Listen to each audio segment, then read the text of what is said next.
73페이지입니다. 73페이지요. 그게 입지라는 말이 있고 입지선정이란 말이 있어요. 입지라는 말은 뭐냐면 예를 들면 갑이라는 사람이 거기에 입지하려고 해요. 을이라는 사람이 또 다른 곳에 입지하려고 하고, 그러면 갑이나 을을 입지하려는 이런 사람들을 입지 주체라고 그래요. 뭐라고요? 입지 주체예요. 입지 주체가 자리 잡은 상태를 입지라고 그래요. 갑이 자리 잡은 상태, 을이 자리 잡은 상태, 입지 주체가 자리 잡은 상태를 뭐라고 한다고요? 입지. 그런데 입지 주체들, 저마다 입지 주체들이 입지하려고 하는 요건들이 있을 거예요.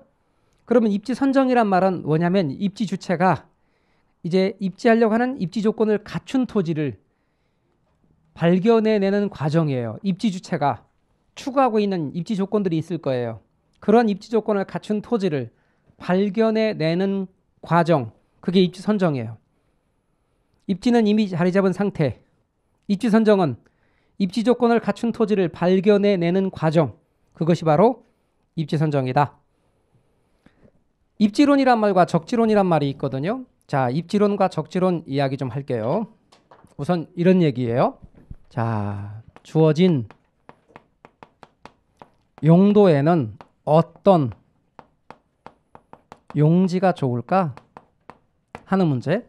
또 하나의 문제는 주어진 용지에는 어떤 용도가 좋을까 하는 문제.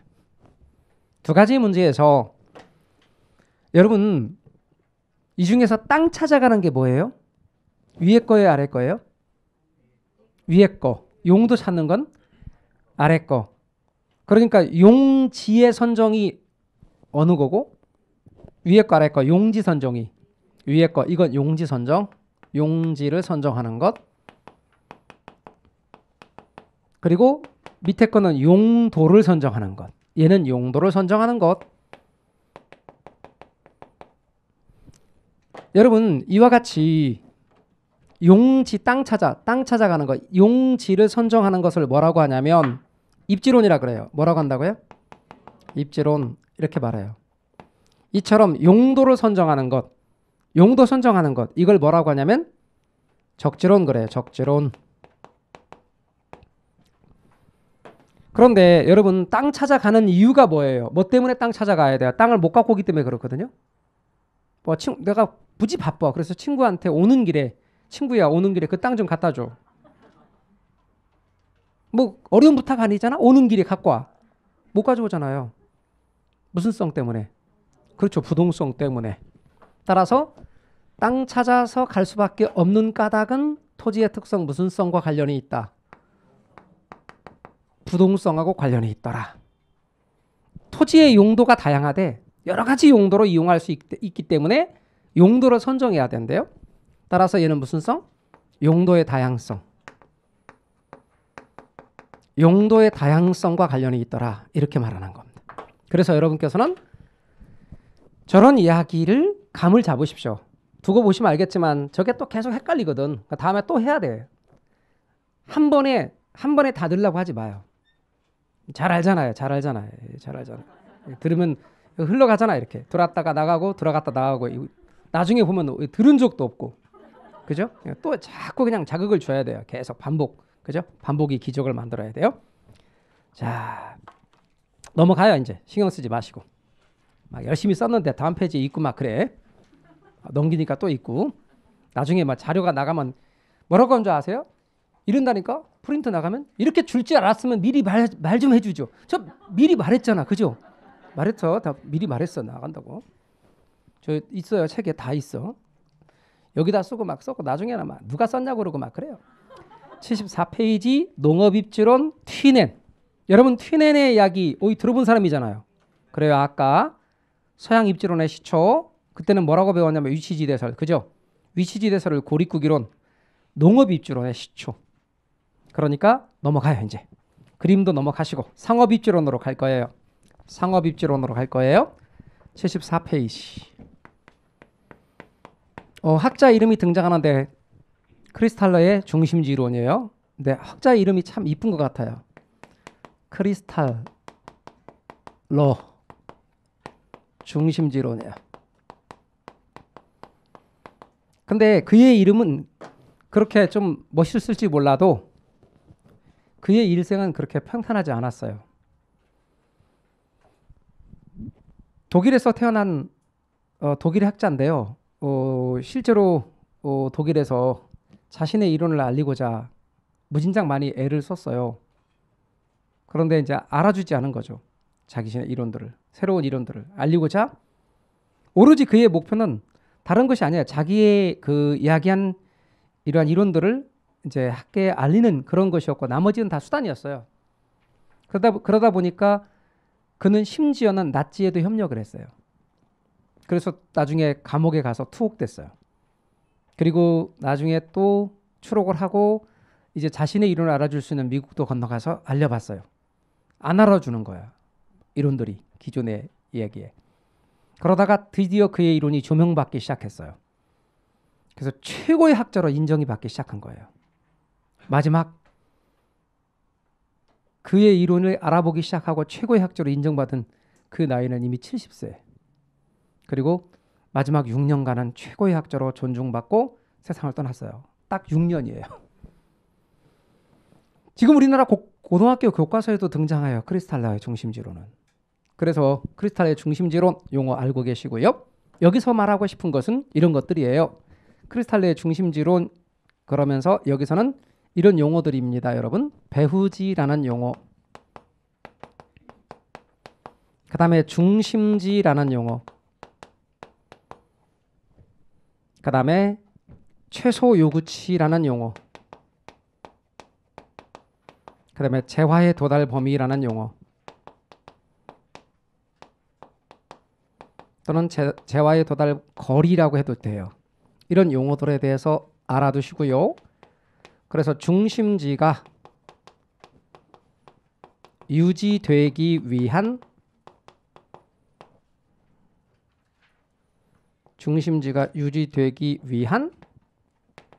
조건. 중심지가 유지되기 위한 조건인데요. 이 중심지가 유지되기 위한 조건은 어떠냐 이런 것도 이야기할 거예요. 우선 먼저 우리는 이해를 위해서 이렇게 해보자는 거예요. 여기는 짜장면 가게가 있는 곳. 오로지 짜장면만 팔아. 근데 짜장면 가게인데 저 짜장면 가게가 운영되고 유지되려면 하루에 100그릇은 팔려야 된대. 그럼 100그릇의 범위를 제가 나타내 볼게요. 이게 100그릇의 범위예요. 100그릇 정도 팔려야 된대. 이게 100그릇. 근데 100그릇이 팔려야 이 짜장면 가게는 운영이 되는데 100그릇이 배달 가능한 거리 안에 있어야 돼요. 이게 배달 가능한 거리예요. 배달 가능한 거리. 요 안에 100그릇이 있어야 된다는 거예요. 그러면 하나의 상권이 형성되는 거예요. 하나의 상권이 배후지예요. 배후지, 상권, 시장지역 하나의 상권이 형성돼요. 이제 있어 보이게 편합니다. 아까 짜장면 가게 있는 곳 배후지 중심에 위치하여 재화나 서비스가 공급되는 곳 그게 중심지예요. 짜장면 가게 운영되기 위한 그릇수 중심지 기능이 유지되기 위한 최소한의 수요 크기를 최소 요구치라 그래요. 그러니까 이게 최소 요구치의 범위예요. 그리고 아까 짜장면 배달 가능한 거리 즉 재화나 서비스를 구매하기 위해 사람들이 통행 가능한 최대한의 거리 이게 바로 재화의 도달 범위예요. 그러니까 사람들은 이 안에 있으면 물건 사러 가요. 여기는 물건 사러 안 가요. 이게 물건 사러 갈 수 있는 한계거리, 갈 수 있는 한계선. 말하자면 수요량이 제로가 되는 곳, 판매량이 제로가 되는 곳이에요. 그래서 재화의 도달 범위. 재화의 도달 범위가 최소의 고치보다 크면 재화의 도달 범위가 이게 재화의 도달 범위. 이게 최소의 고치. 재화의 도달 범위가 최소의 고치보다 크면 중심지는 유지될 수 있어요.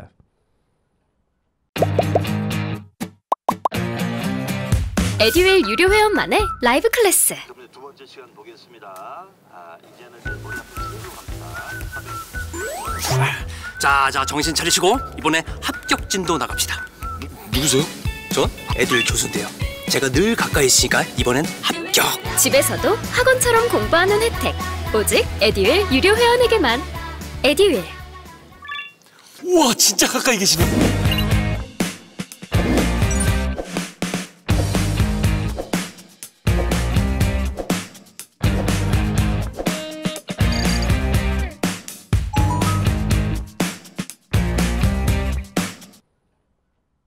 이만큼 남는 그릇 수거든요. 그럼 이게 100그릇, 총 200그릇까지 배달이 된다면 100그릇은 운영되기 위한 최소한의 그릇 수고, 나머지 100그릇은 남는 그릇 수 2윤이에요. 2윤. 그런데 이게 반대로 돼 있을 경우로 생각해 보자 그 말이에요. 여기가 중심지. 그런데 재화의 도달 범위가 더 작아. 이렇게 재화의 도달 범위, 그 다음에 최소의 고치의 범위가 이렇다고 가정해 보자 그 말이에요. 이러면 중심지는 성립할 수 없어요. 재화의 도달 범위는 작고 최소의 고치의 범위가 오히려 넓기 때문에 100그릇 먹겠다는 사람 수가 있긴 한데 배달 가는 거리 밖에 있기 때문에 이 중심지는 유지될 수가 없다 그 말이에요. 옛날에 이랬어요. 옛날에는 짜장면 같은 경우가 아무 때나 먹을 수 있는 음식이 아니라 특별한 날에 먹는 음식이었어요. 졸업식 때, 생일 때, 그것도 있는 집에서만. 그러다 보니 100그릇은 아주 넓은 범위에서 팔렸어요. 넓은 범위에서 팔렸다는 말의 뜻은 대부분의 사람들은 못 먹었어요. 지금처럼 공동주택, 아파트 같은 게 나왔던 것도 아니고 그냥 2층이면 잘 사는 집이었어요. 넓게 사람들은 퍼져 살았고 그 넓게 퍼져 사는 사람들 가운데 몇 사람들만 먹을 수 있었기 때문에 100명을 찾으려면 아주 넓은 범위였어요. 그리고 재화의 도달 범위, 짜장면 배달은 자전거로 했었어요. 그러다 보니 옛날에는 상설시장이 형성되기가 어려웠고 따라서 지방 같은 경우는 며칠장이라는 게 있을 수밖에 없고 따라서 중심지가 옮겨 다닐 수밖에 없었던 거예요. 그래야 하나의 배후지가 형성될 수밖에 없었죠. 정기시장이 나올 수밖에 없는 이유가 됐죠. 시대가 바뀌면서 사람들의 소득이 늘어나고 짜장면이 이제 식사 대용으로 사용될 수 있게 됐어요. 사람들의 기호도 바뀌고 소득도 늘면서 지금은 짜장면 다 먹을 수 있을 만큼 됐고 사람들은 모여 살아요. 공동주택이 등장했어요. 먹겠다고 맘만 먹으면 한 단지 내에서 100그릇이 팔려버리는 거예요. 따라서 파란색 최소의 구치의 범위가 줄어들게 돼요. 재화의 도달 범위, 오토바이가 나오면서 배달 가능한 거리가 훨씬 더 멀리까지 갈 수 있게 됐어요. 노란색은 확장되고 확대됐어요. 그러면서 이렇게 바뀐 거예요. 지금은 상설시장이 형성되는 거죠. 이렇게 되면 정기시장 형태로 갈 수밖에 없지만 이렇게 되면 상설시장이 형성되죠. 그래서 지금은 하나의 배후지가 형성될 수 있다. 그런데 이 배후지 내의 중심지는 단순한 기능을 수행하는 중심지를 저차원 중심지, 다양하고 복잡한 기능을 수행하는 중심지는 고차원 중심지라고 말할 수 있어요. 줄여 저차 중심지, 고차 중심지, 뭐 중간 거 집어넣으면 중차원 중심지를 집어넣을 수도 있어요. 갑이란 사람이 아주 시골에 산다고 가정해봐요.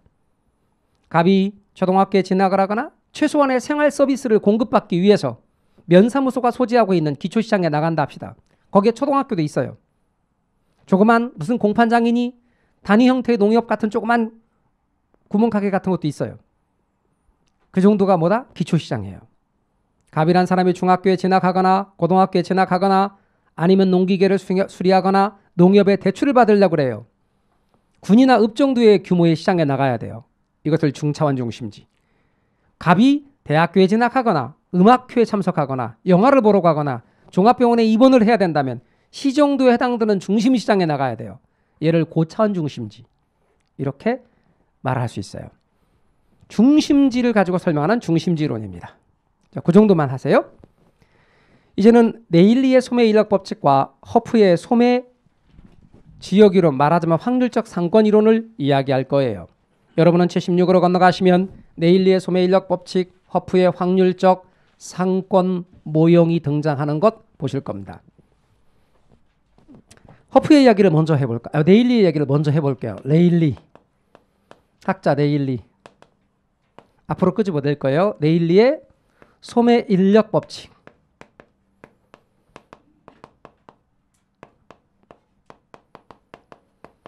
네일리의 소매 인력 법칙 이렇게 말하는데 네일리의 소매 인력 법칙 여러분 소매 인력 법칙 이렇게 말하다 보니 문득 과학자 누가 떠올라요? 누가 연상되어 떠올라요? 뉴턴 만류인력 법칙에 따온 거예요. 따라서 뉴턴의 만류인력 법칙을 따온 거다. 그래서 소매 중력 법칙이라고도 해요. 그러면 여러분이 뉴턴의 만류인력 법칙의 원리를 알면 거기서 따온 거니까 이해가 쉬울 거예요. 그래서 여러분에게 여쭈어요. 뉴턴의 만류인력 법칙이 뭐예요? 사과가 떨어져서 굴러갔대요. 그래요? 뉴턴이 왜? 뭐라고요? 당기는 힘이 어쩌라고? 당겨? 막 당겨? 그래서요, 여러분만 그런 게 아니라 어른들한테 물어보면 그렇게 또 말씀하시더라고요. 그래서 어른들한테 물어보면 이렇게.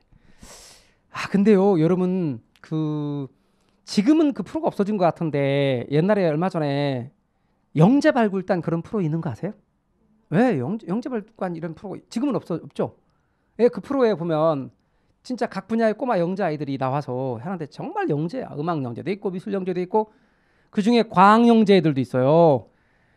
이제 7살, 8살밖에 안 먹은 아이들이 어쩜 그렇게 과학에 대해서 관심이 많고 책도 많이 읽는지 8살짜리 과학 영재한테 물어봐요. 뉴턴의 만류인력 법칙이 뭐예요? 이렇게 물어보면 뉴턴의 만류인력 법칙이란 두 물체 사이에 작용하는 만류인력은 두 물체의 질량곱에는 비례하고 거리제곱에는 반비례한다는 법칙입니다. 이렇게 말합니다. 어른들한테 물어보면 사과가 굴러떨어졌대요. 이렇게 말합니다. 다시 뉴턴의 만류인력 법칙을 모르셔도 돼요. 그 꼬마의 어린 과학영재처럼 모르셔도 상관없어요. 그냥 당기는 힘 그렇게만 알고 계셔도 돼요. 자, 봐요, 여러분. 이게 A라는 물체래요. 근데 물체에는 당기는 힘, 중력이 작용한대요. 인력이 작용한대요. 근데 B라는 물체래요. 그런데 A란 물체와 B란 물체 중에서 A가 크잖아요. 그러니까 A의 인력은 멀리까지 미치는 거예요. 이렇게. B의 인력은 가까이 미치고 이렇게 미치는 거예요. 그런데 이제 물체를 살짝 바꿔서 도시로 바꿀게요. A도시, B도시 그리고 도시의 크기는 인구로 말해요. A도시 인구 10,000명, B도시 인구 50,000명. 그러면 A도시가 고객을 끌어내는 힘, 고객을 끌어내는 힘을 고객 유인력, 즉 A도시에서 상권이 미치는 영향력은 여기까지 미치고 B도시에서 상권이 미치는 영향력은 여기까지 미친다는 거예요. 이제 A도시와 B도시를 나란히 놓기 위해서 B도시를 들어다가 여기다 갖다 붙일 거예요. 어떻게 붙일 거냐? 이렇게요. B도시가 이렇게 있고 규모는 작습니다. 그런데 상권이 미치는 영향력을 서로 이렇게 붙여보면 경계지점이 존재할 거예요. 이 경계지점을 분기점이라고 해볼게요. 그럼 상권이 미치는 영향력의 크기가 A도시는 여기까지 미치고 B도시는 여기까지 미친다. 그런데 만약에 A도시 인구가 아까 제가 얼마라고 가정했죠? 50,000명. B도시 인구는 10,000명. 그런데 C라는 마을이 있대요. 인구 1,000명인 C마을이 있대요. 그 C마을이 여기에 있다라면 이 C마을은 A도시 영향력 안에 있기 때문에 C마을 사람들은 물건 사러 A도시로 가요. 만약에 C라는 마을이 여기에 있다라고 한다면 C마을 사람들은 B도시로 물건 사러 가요. 그런데 C마을이 여기에 있다라고 하면 경계지점에 C마을이 있다라면 C마을 사람 인구 1,000명일 때 그들이 물건을 다 산다고 가정하면 반반씩 가요. 500명은 이쪽으로 가고 500명은 이쪽으로 가요. 그런데 500명의 사람 이쪽으로 가는 사람에게 물어요. 왜 이쪽으로 가요? 이렇게 물었더니 A도시가 크니까 그리 가요. 이렇게 말해요. 이쪽으로 가는 500명에게 묻습니다. 왜 이쪽으로 갑니까? 그랬더니 가까워서 가요. 제가 아까 뭐라고 말했냐면 두 물체 사이에 작용하는 만류인력은 두 물체의 질량곱에는 비례하고 거리제곱엔 반비례한다. 크기에 비례하고 거리제곱에 반비례한다. 그거를 레일리가 그대로 따온 거예요. 그래서 고객 유인력을 이렇게 말해요. 고객 유인력이라고도 하고 고객 흡입력이라고도 해요. 끌어내는 거. 그것을 크기에 비례한다는 거예요. 이때 크기는 레일리는 도시 인구를 말해요. 도시 인구 크기에 비례하고 그 다음에 거리 제곱에 반비례한다 그래요. 이때 거리 제곱이 거리 제곱의 반비례가 무슨 뜻인가요? 잘 이해가 안 되시면 그냥 거리에 반비례한다고 이해하세요. 거리가 멀수록 들어간다 그런 뜻이에요. 예를 들어 볼게요, 여러분. 여러분 그 핸드폰의 경우에 통화를 하실 때 이렇게 가까이 귀에 붙이고 통화하지 말고 이어폰 같은 걸 이용해서 통화하라 그런 말 들으셨죠? 왜 그래요? 뭐 때문에 귀에 붙여서 오랫동안 통화하면 안 좋아요? 전자파가 있기 때문에 그래요. 이 전자파 같은 경우가 있기 때문에 귀에 가까이 대고 통화하는 거 그리 좋지 않고 좀 떨어져서 하라 그런 얘기죠. 그러면 여러분 핸드폰하고 형광등하고 만약에 있다고 치면 어느 게 더 전자파가 많이 나온다는 거예요? 아니에요. 형광등이 훨씬 더 많이 나와요. 그럼에도 불구하고 왜 형광등의 위험성은 경고하지 않는데 핸드폰의 위험성은 경고해요? 핸드폰은 귀에다 붙이고 하잖아요. 여러분이 형광등을 너무나 사랑하셔서 맨날 안고 계시고 귀에다 붙이고 있으면 위험을 경고할 거요. 첫 번째는 전자파 조심하라. 두 번째는 딘다. 근데 그거는 그렇게 하지 않잖아요. 떨어져 있잖아. 그러니까 그만큼 위험성이 적다는 거지. 거리가 멀수록 영향력은 적다는 것이. 그 얘기예요. 따라서 다시 한번 말씀드리면 크기에는 비례하고 거리 적으면 반비례한다. 따라서 크기가 클수록 영향력은 크게 미치는 거, 멀리 미치는 거예요. 그리고 거리가 멀면 영향력은 그만큼 적은 거예요. 제 말 이해가 되셨나요? 그래요. 그래서 이 의미를 여러분이 잘 알면 됩니다. 자, 그런데 나중에 이제 생각해 보세요. 시험에 만약에 계산 문제가 나오는데 여기 5만 명이다. 여기 10,000명이다. 여기 1,000명이다. 이쪽으로 몇 명 가니? 그럼 무조건 반반 간다고 하면 돼. 그렇죠? 그런 문제는 시험에 잘 안 나와 이제. 녹화된 강의는 나중에 몰아듣게 되더라고요. 라이브 클래스 같은 경우는 학원 스케줄에 맞춰서 꼭 들어야 하니까 공부도 미루지 않게 되고 학원에 가 있는 느낌이 들더라고요. 집에서도 생생한 강의 현장을 느끼고 싶다면 라이브 클래스가 딱인 것 같아요. 그리고 사실상 이렇게 딱 분기점이 되어지는 것은 오히려 현실적이지 않아요. 오히려 어떤 게 더 현실적이냐면 이런 게 더 현실적일걸? A가 이렇게 있습니다. B가 이렇게 있습니다. A는 여기까지 미치고 B는 여기까지 미치고 이렇게. 근데 C가 여기에 있대. 그럼 어디로도 안 가. 이런 게 현실적일 거 더? 아니면 이런 거. A가 이렇게 있습니다. B가 여기에 있어요. A는 여기까지 미치고 B는 여기까지 미치는 거야. 그러면 상권의 경계가 겹치는 거지. 그럴 때 이 부분 어딘가에 C가 있다고 치는 거예요. 그렇다고 한다면 C 마을 사람들은 A로도 가고 B로도 가는데 반반이라고 말할 수는 없을 거예요. 반반이다 이렇게 말을 못해. 이거는 어느 쪽으로도 안 가겠지만 그러면 이렇게 주고 물론 볼록 렌즈는 주지 않습니다. 여러분 이해하시라고 제가 한 거고 A와 B 사이에 어떤 C 마을이 있다. C 마을 사람들은 A로 몇 퍼센트 가고 B로 몇 퍼센트 갈 거냐. 이거를 네일리가 계산했다는 거 아닙니까? 그런데 결국 그 식은 이 식을 이용해서 간단하게 한 거예요. 공인중개사 시험에서는 그런 거 나와. 그래서 그거 계산하는 요령 알려드립니다. 너무 간단해요. 계산 중에서 정말 쉬운 것 중에 하나여야 합니다. 그런데 기본 원리는 여기에 있으니까 여러분 잘 내용을 이해하시면 좋겠습니다. 이제는 허프로 갈 겁니다. 허프입니다. 허프 확률적 상권 모형입니다.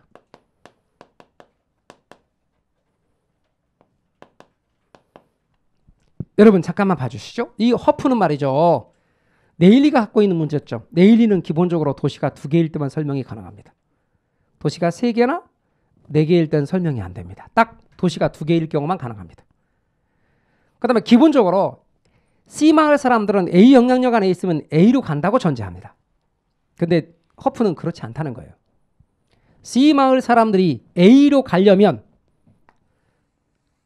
여기에 C마을 사람들이 A로 가는 걸 방해하는 방해 요소가 없어야 된다는 거예요.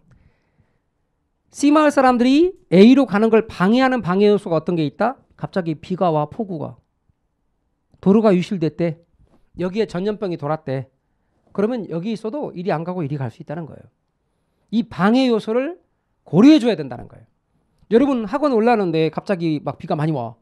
그럼 오고 싶어요? 안 오고 싶어요? 아니 솔직히 말해도 돼. 괜찮아. 자, 오고 싶어? 안 오고 싶어? 안 오고 싶지. 안 오고 싶지. 추워. 너무 추워. 안 오고 싶지. 눈이 너무 많이 와. 안 오고 싶지. 햇빛이 너무 좋아. 안 오고 싶지. 그렇단 말이에요. 그런 걸 따져했어요. 누가? 허프가. 그걸 뭐로 설명했어요? 마찰계수란 걸로 설명했어요. 그래서 허프는 고객 유인력을 이렇게 얘기한 거예요. 고객 유인력을 이야기하면서 크기에 비례한다는 것은 똑같아요. 다만 레일리가 도시 단위로 연구한 것을 허프는 점포 단위로 연구한 거예요. 그래서 얘는 점포의 면적이에요. 그 다음에 또 하나, 거리 제곱의 반비례라고 하지 않고 공간 마찰계수, 거리 마찰계수, 람다 값을 공간 마찰계수 혹은 거리 마찰계수라 하는데, 좀 전에 말씀드렸던 마찰계수는 77페이지 오른쪽 보조단 보실래요? 공간 마찰계수란 고객이 특정 점포를 이용하는 데 따른 교통조건이나 하천 등의 방해 요소를 말한다. 그러니까 교통조건이 안 좋으면 마찰계수는 커지는 거예요? 작아지는 거예요? 커지는 거예요. 교통조건이 안 좋으면 마찰계수는 커지는 거야. 교통이 발달하면 발달할수록 마찰계수는 작아지고. 여러분, 김연아가 옛날에 현역 시절에 이렇게 경기할 때 멋진 모습들 여러 가지가 있지만 저는 가장 예쁘고 우아한 모습이 그 스파이럴 있죠. 그 스파이럴이 뭐냐면 이렇게 학처럼 팔을 쭉 펴고 쭉 미끄러지는 모습 기억나세요? 네, 스파이럴 저는 그게 제일 아름답더라고. 근데 그런 게 가능한 이유가 뭐예요? 스케이트 날과 빙판 사이의 마찰계수 값이 거의 0이기 때문에 그래. 부드럽게 미끄러지는 거예요. 근데 만약에 아무리 휘게의 여왕인 김연아라 할지라도 아스팔트에서 가능할까? 안 되지. 마찰계수가 존재하니까. 이해 가십니까? 여러분께서 똑같은 거리인데 학원에 오는 데 있어서 오시는 걸 방해하는 요소들이 전부 다 마찰계수로 작용한다 그 말이에요. 제 말 이해가 되시나요? 그래서 이 마찰계수라는 개념을 허프는 고려했어요. 근데 우리 공인중개사 시험에 마찰계수가 얼마나 나왔느냐? 2로 나왔어. 지금까지 전부 다 100%다. 그 말은 뭐다? 레일리하고 똑같아. 그런데 만약에 말입니다. 이 허프의 경우는 점포가 2개 아니라 3개면 3개 얼마든지 가능해. 예를 들면 이렇게 말해요. 만약에 점포 A가 있다면 A의 고객 유인력은 A까지 거리, 그 다음에 여기에 만약에 제곱으로 주어졌다면 거리 제곱분의 A 면적이라고. 그럼 B는 B 고객 유인력은 B 거리 제곱분의 B 면적이라고. 그럼 C는 C 고객 유인력은 C까지 거리 제곱분의 크기라고요. 소비자 거주하는 데서 C라는 점포까지의 거리 제곱분의 그리고 C의 면적 크기 마찰계수를 이루어줬을 때.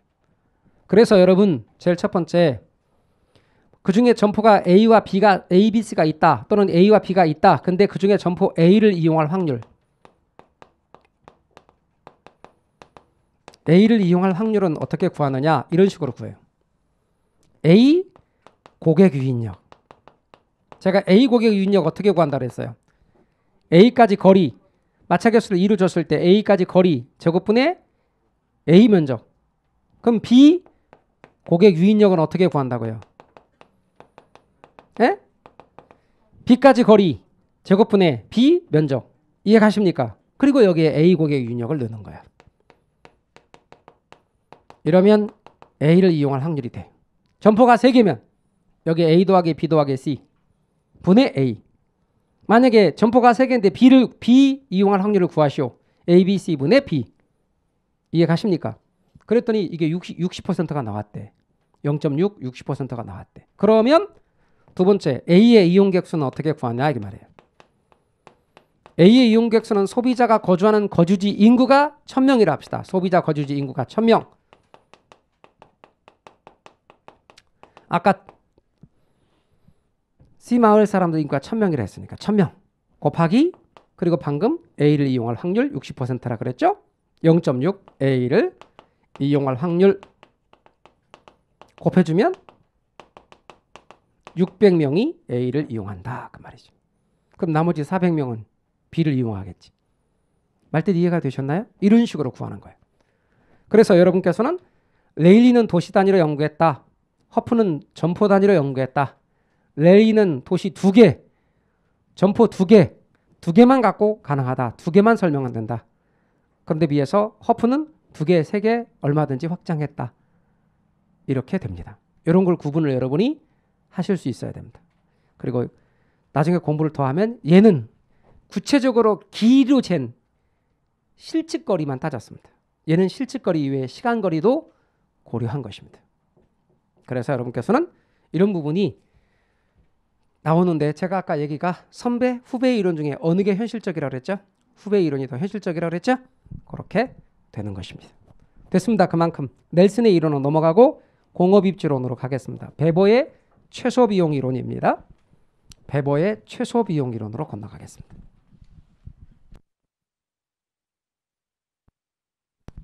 공업입지론은 베버의 최소비용 이론과 르슈의 최대 수요 이론이 있는데 시험에 압도적으로 베버의 이론이 주로 나왔습니다. 그럼 저는 베버의 이론을 중심으로 해서 이야기를 해보도록 하겠습니다.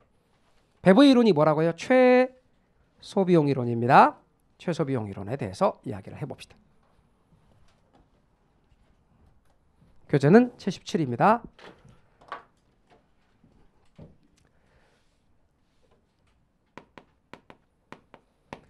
(77회) 베버입니다. 베버. 학자 베버. 최소비용 이론입니다.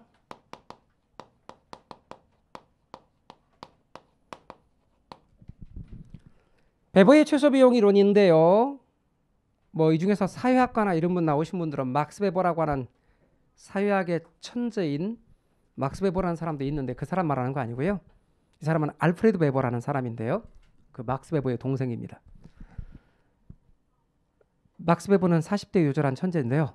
알프레드 베버는 거의 90대까지 살았어요. 장수하신 분입니다. 하여튼 사회학 분야나 이쪽 분야에 사회과학 분야에 아주 대가들이 있는 집안입니다. 그런데 이 베버의 최소비용 이론은 이렇습니다. 다음과 같이 초점이 비용에다가 초점을 맞춥니다. 그래서 베버는 이렇게 말합니다. 세 가지를 이야기해요. 공업 입지에서 공장이 입지하는 공장 입지를 정할 때 어떻게 입지가 정해지는 게 좋으냐면 이 세 가지를 고려해서 공장이 입지해야 된다는 거예요.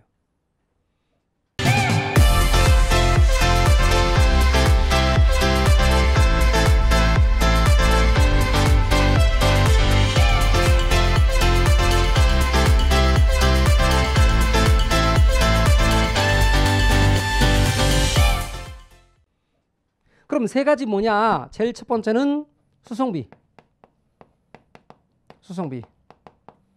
두 번째는 인건비를 나타내는 노동비 혹은 인건비, 혹은 세 번째는 집적이 혹은 집적력. 즉 다시 말하면 수송비를 운송비라고도 해요. 노동비를 인건비라고 해요. 집적 이익을 집적력이라고 그래요. 그럼 여기서 여러분이 잘 이해가 안 되는 용어가 집적력, 집적이익인데, 자, 그러면 이제 그걸 부연 설명하기 위해서 일단 이제 이거를 읽어봐요. 다시 시작. 예, 잘 읽으세요. 어떤 분은 읽으니까 찝적 그러던데 찝적 아니야. 찝적 아니고 직접 그러신 분이 있는데 직접 아니고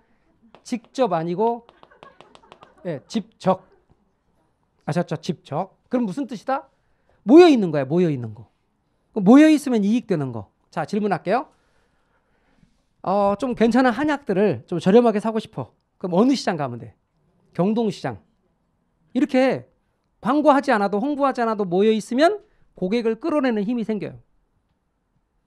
여러분 소위 학원가라고 하면 역사와 전통을 자랑하는 학원가가 주로 어디요? 노량진 이렇게 학원가 모여 있어. 이것도 뭐다? 집적이야. 집적. 모여 있으면 고객을 끌어다니는 힘이 세져요. 그래서 집적력이라고도 해요. 제 말 이해가 되십니까? 그러면 당연히 수송비는 많이 드는 곳, 적게 드는 곳. 예, 수송비는 비용이니까 적게 드는 것이 좋아요. 노동비가 인건비거든? 그럼 많이 드는 곳, 적게 드는 곳. 적게 드는 게 좋아요. 그럼 집적 이익은 많은 곳이 좋아요, 적은 곳이 좋아요? 많은 곳. 이렇게. 그래서 이 세 가지를 모두 고려하여 비용이 최소인 곳에